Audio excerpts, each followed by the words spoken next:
What is going on, you guys? Welcome back to another video. I know I've been gone for a couple of weeks, took a little bit of a break, but I'm back now, and I really honestly didn't really have anything to film anyway. So please guys, if you guys have any video ideas for me to film, then please drop them down below in the comments. Fishing videos, pond videos, turtle videos, something, especially before it starts getting really cold in the next few months, because that'll definitely limit a certain type of videos that I can do. So if you guys have any good video ideas for me, please let me know down below in the comments. But we got a new fish today. I'm going to show you guys him right when I get home, and also we got some things to talk about with the exotic pond, some upcoming changes with it, stuff like that. Peacock bass is doing really good. He's starting to eat a lot more now, and I think actually next video I'll be going to my nearby bait shop and actually finally getting probably 100 or so shiners for my bait tank, and I think that's what will pretty well feed him for at least a consistent basis before he starts eating shrimp and stuff like that. But he is starting to eat really well now, so that's good. But I'm about to be home, and as soon as I get there, like I said, I'll show you guys the new fish that we got. Alright, so I'm pretty sure that most of you guys are pretty well familiar with what a pictus catfish is. If you're not, this is what they look like. Pretty common catfish, really easy to keep and all that, really active, and they do really well in community tanks. But they have a close relative called the four-line pictus. They're not quite as common and not really as active, but they get a lot bigger, and they actually can get a little aggressive as well. And that is exactly what we got today. So check him out. He's not a very big one right now, but this guy is going to get a lot bigger. You can see him right there. Here, let me pick him up so that way you can get a little bit better look at him. But yeah, check him out. He's really healthy, and these guys, they're just pretty dang cool. You don't see them every day in every single fish store.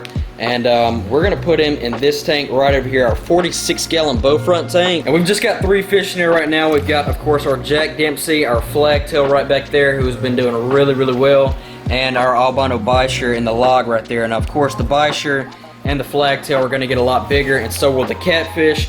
So I think I'm not really going to add any more fish to this tank after the catfish, because 4 is a pretty good number for this tank, being that all these fish are going to get pretty dang big. Besides the Jack Dempsey, he's about as big as he's going to get, because he's 8 years old. So I'm going to go ahead and set this guy in the tank, let him go ahead and start acclimating. As you can see, he is pretty dang small right now, but these guys get a lot bigger than that. And I think he's going to fit right on in this tank, to be honest with you. He'll have him a log, of course, plenty big enough for him and the bisher to be in there at the same time. And that guy should do really, really well in here. You can kind of see why they get the name four-line pictus, because if you look really closely, it's kind of hard to see, but there's 1 line, 2 line, 3 line, and 4 line right there on the bottom. So that's kind of where they get the name. Pretty cool. Quick update on the African cichlid tank, and of course the 2 electric blue Jack Dempseys. They're doing really, really well. The tank's got a little algae on the front. You can't really see it, but it's definitely there. Leporinus is doing great as well. Check out how big he's getting. Look at that. That guy has grown so much since we've got him. He's done really, really well in here. He's kind of backed off on the aggression. Remember how I was talking about how he was getting kind of territorial? But now he's pretty laid back now. There's the 2 Synodontis cats right there coming up right there. So all the peacocks are doing good. 2 electric blue Jack Dempseys are doing great as well. There's the bigger one right there. And yeah, this tank is rocking and rolling. Guys, how about that hurricane that hit Gulf Shores? That was pretty crazy. I was actually just down there about 3 days before it hit landfall, right there in Orange Beach, which, if you don't know, that's literally right next to Gulf Shores. Freaking crazy. Was literally just there. That is absolutely insane. And actually, if you follow me on Instagram, then you saw the 2 really nice redfish that I caught while I was down there. Caught some other nice redfish as well. But yeah, that is just insane, all the damage that it did, and it was only a cat too. But anyways, on to the exotic pond. So here it is. Might look a little bit different. I took a whole bunch of that water lettuce out, kind of freed it up a little bit, and it definitely looks a lot better. And I also took the lily pads, or well, the banana plant, and the bamboo that was over there in the guppy pond. I took it out and went ahead and put it over here, and it's just now trying to establish itself in this pond. But I think it'll do pretty well in this pond as well. It's just as well as it did over there in the guppy pond. But anyways, so we've got, what, 4 or 5 fish in here. We've got the pleco. He's actually out and about right now. We've got the largemouth. He's got some little bruises on top of his head, and not really sure how that got there. There's the gar right there, ready to be fed. The Oscar right over there.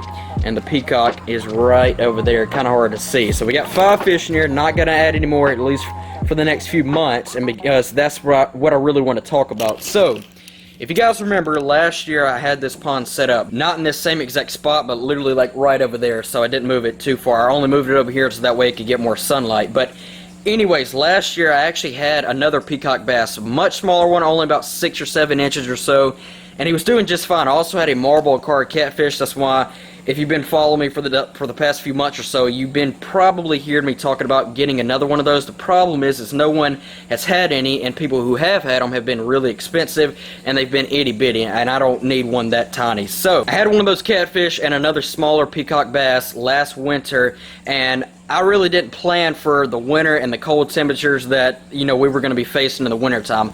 I live in Alabama. It doesn't get really cold here, but it does get cold enough to where exotic fish like those kind of fish need some type of heater. So all I did is I put a 400-watt heater in the pond, and for the most part that kept it warm enough to where it wasn't getting dangerously cold to where it could, you know, kill them and all that. Well, one night our power went out for a few hours, and between that time of it going out and when it came back on, the water temperature in the pond got too cold, and it killed the marble car catfish and the small peacock bass that I had. So this time around, I'm going to do a lot more preparing and planning and trying to make sure the pond doesn't get really, really cold. It's already starting to cool down a little bit, not really cold, like I'm talking only like mid 70s, you know, lower 80s, that kind of thing. So it's definitely not really cold yet, and it's going to be another good month and a half, 2 months before I really start doing anything different to this pond. But I think what I'm going to do this time around is go ahead and get another 400-watt heater, and that way we'll have 2 400-watt heaters in the pond.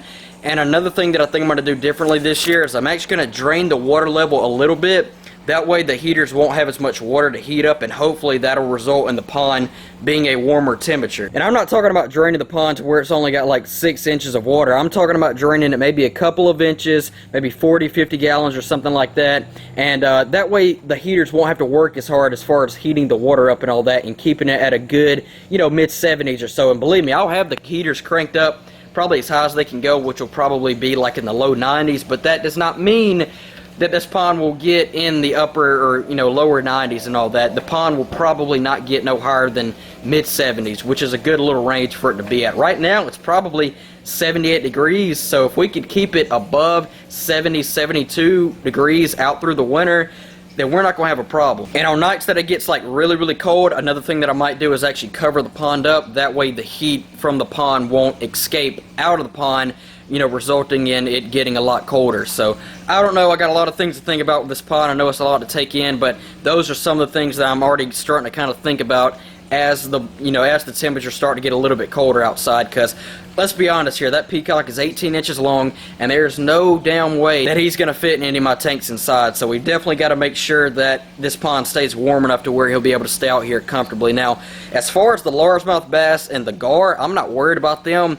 They could go all the way out through the winter without any kind of heater. They're cold water fish, so I'm not worried about them. And in fact, with having heaters in here, they'll probably stay pretty active throughout the winter time. So not worried about them, mainly worried about, you know, the pleco, the peacock bass, and the Oscar. But like I said, having those extra heaters in there this winter and draining the water level a little bit and maybe covering the pond up at night and stuff like that, hopefully we'll be able to keep this pond at a high enough temperature to where we won't have to bring any of these fish inside, hopefully. And if you guys are kind of the same situation that I'm in, you got an exotic pond outside and you're trying to figure out how to go about heating it during the winter time, then just shoot me a DM on Instagram at fishing_pf, and I'll definitely try to help you out. But now back out here to our 4-line pictus catfish. He's been an acclimator for the past 15-20 minutes or so, and he is now ready to go into his new tank. Alright you guys, there he is right there. Check him out, check him out.